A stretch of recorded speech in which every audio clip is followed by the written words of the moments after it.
carpenter ant climbs a plant stem she has no reason to climb. She stops at exactly the right height. She turns, opens her jaws, and bites down on a leaf vein. She will never let go. She's not being mind-controlled. She's being body-snatched. You've seen this ant before. In The Last of Us, in documentaries, in 1,000 nature clips. The story is always told the same way. A fungus infects the ant, gets inside its brain, and drives it up a plant to die. That version is wrong. In 2017, researchers finally looked at what was actually happening inside an infected ant's body, and what they found rewrites the whole story. So let's do it properly. What is actually controlling this ant? For a long time, this fungus was a footnote. Then a video game turned it into a monster, and now everyone knows the name. Ophiocordyceps unilateralis, the zombie ant fungus, the organism that supposedly hijacks an insect's mind and turns it into a puppet. Some of that is accurate. The behavior is real. When Ophiocordyceps infects a Camponotus carpenter ant in a Southeast Asian rainforest, that ant does something no healthy ant would ever do. It leaves the colony. It climbs down from the canopy where it's meant to live. It finds a small plant, and it climbs upward, not to any random height, to a specific height, around 25 centimeters above the forest floor. It finds a leaf. It turns to face a specific direction, usually north. It bites down on the main vein of that leaf, and then it stops moving. The bite is called the death grip. Its jaw muscles lock. Within hours, the ant is dead, still hanging from the vein by its jaws. Days later, a fungal stalk pushes out of the back of the ant's head, matures, and starts raining down spores onto the forest floor below. That's where the next generation of ants lives. Every part of this is real. Every part has been filmed. The precision is extraordinary. The ant ends up at almost the perfect height, temperature, and humidity for the fungus to fruit. Now, how do you get a small insect to do all of that? For decades, the assumption was the obvious one. If you want to control behavior, you go to the brain. Get inside the brain, mess with the ant's decision-making, and you can steer it wherever you want. That was the working model, and it seemed to explain what the ant was doing. There was just one problem with the model. Almost nobody had actually looked. Not properly. Not at the resolution required to see what the fungus was doing at the exact moment it took over. That is the study nobody had done. Until 2017. The person who actually looked was a graduate student. What she saw wasn't just unexpected. It broke the standing model of how this fungus worked. And it turned the ant's story from disturbing into something worse. Her name is Meridel Frederickson. She was working in David Hughes's lab at Penn State, the group that had spent years documenting Ophiocordyceps behavior in the field. Hughes had a suspicion. If the fungus was really controlling the ant by infecting its brain, you should be able to see fungal cells in the brain. Nobody had been able to check properly, because the technique required didn't exist at the right scale. Frederickson used a method called serial block face electron microscopy. It works like this. You take a specimen, in this case, an infected ant in the exact moment of the death grip, its jaws locked into a leaf vein. You embed it in resin. You shave off an ultra-thin layer, thinner than a human red blood cell.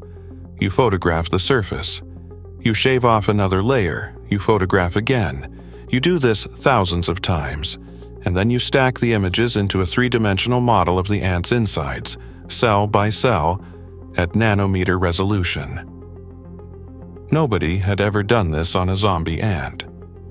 When Frederickson ran the reconstruction, what she saw was chaos. The ant's body was full of fungal cells. They filled the abdomen, wrapped around organs, pushed into the leg segments, packed the head cavity, especially around the muscles that operate the jaws. In some cross-sections, there was more fungus than ant. The entire body had been colonized, except for one thing: the brain. In every reconstruction they ran, at the moment of behavioral takeover, the brain sat in the middle of an infected body, and it was clean. No fungal cells inside it. The blood-brain barrier, the same layer of protection you have in your own skull, had held. The organ everyone had assumed was ground zero for the entire manipulation was one of the only tissues in the entire ant that the fungus had left alone. That is not what anyone expected. The intuitive story, control the behavior, control the brain, was wrong. Whatever was making this ant climb the plant, turn north, bite the vein, and lock its jaws forever wasn't happening in the brain. It was happening somewhere else. And once you saw the reconstructions, it was obvious where. The fungus wasn't controlling the ant's mind, it was going around it. Once you accept that the brain is intact, a strange question opens up. If the brain is fine, and the brain isn't being interfered with, then whose signal is moving the ant? Because the ant is moving. It's walking up a plant stem. It's climbing at a specific angle. It's stopping at a specific height. It's turning to face a specific direction. This is not the twitching of a poisoned animal. This is precise, coordinated, purposeful movement. Something is driving it, and it isn't the brain. Here is what the reconstructions show. Wrapped around every muscle fiber in the ant's body, especially and densely around the jaw muscles, there is a network of fungal cells. Not scattered individual cells, a network. Connected. Fused into a shared structure biologists call a mycelium. Millions of cells plumbed into each other, sharing chemistry, acting together. And they are physically in contact with the ant's muscle tissue, wrapped around it, threaded through it, pressed against the fibers themselves. This changes what's possible. A muscle fiber doesn't really care where a signal comes from. What it cares about is chemistry. Normally, that chemistry arrives from the nervous system. A nerve reaches the muscle, releases a chemical, and the muscle contracts. Nerve tells muscle in chemistry. Muscle responds. The fungus is providing its own chemistry from the outside, directly onto the muscle. It has millions of cells in the right place, arranged in a network capable of coordinating a release, and there is nothing stopping it from doing what nerves do. When the network secretes the right compounds, muscle fibers contract. When it stops, they release. The fungus doesn't need to touch the brain. It doesn't need to hijack the ant's nervous system at all. It's talking to the muscles directly. Meanwhile, the ant's brain is still doing its job. It's sending motor signals down the nerves. Those signals are still arriving at the muscles. It's just that the muscles are also receiving a much louder signal from the network of fungal cells wrapped around them. The fungal signal wins.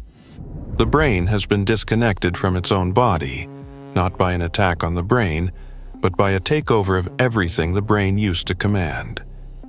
That is why the behavior is so precise. A poisoned ant, or a chemically nudged ant, would stagger. This one climbs cleanly, orients cleanly, and executes a specific bite. That's not chemistry pushing an animal off course.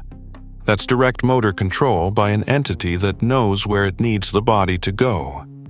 And the death grip itself becomes something else. The jaws locking on the leaf vein.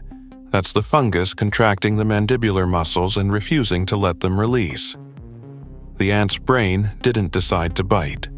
The bite is the fungus setting an anchor, and then it lets the ant die because it doesn't need the ant anymore.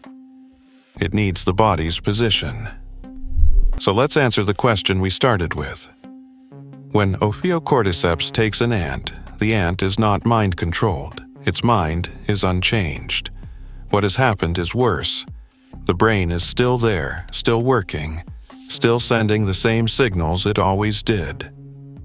It has just been mechanically severed from its own body. The ant, to whatever extent an ant experiences anything, is still inside. Trapped, watching itself walk to the exact place it will die.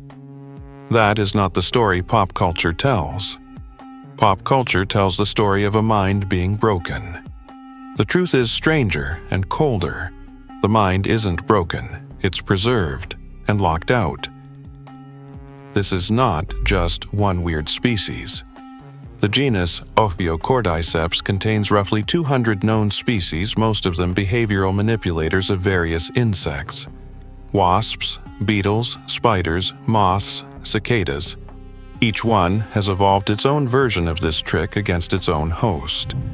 The muscular takeover strategy, going around the nervous system and hitting the body directly, appears to be a family specialty.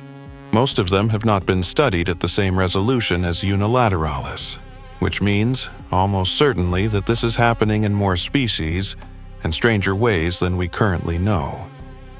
And that is really the point of Fredrickson's work. They didn't just correct one fungus story. They opened the possibility that a whole category of parasites is doing something we hadn't imagined, not controlling minds, bypassing them, taking bodies directly from the muscles up. The zombie ant fungus doesn't produce zombies. It produces preserved witnesses inside puppeteered bodies. That's the correction.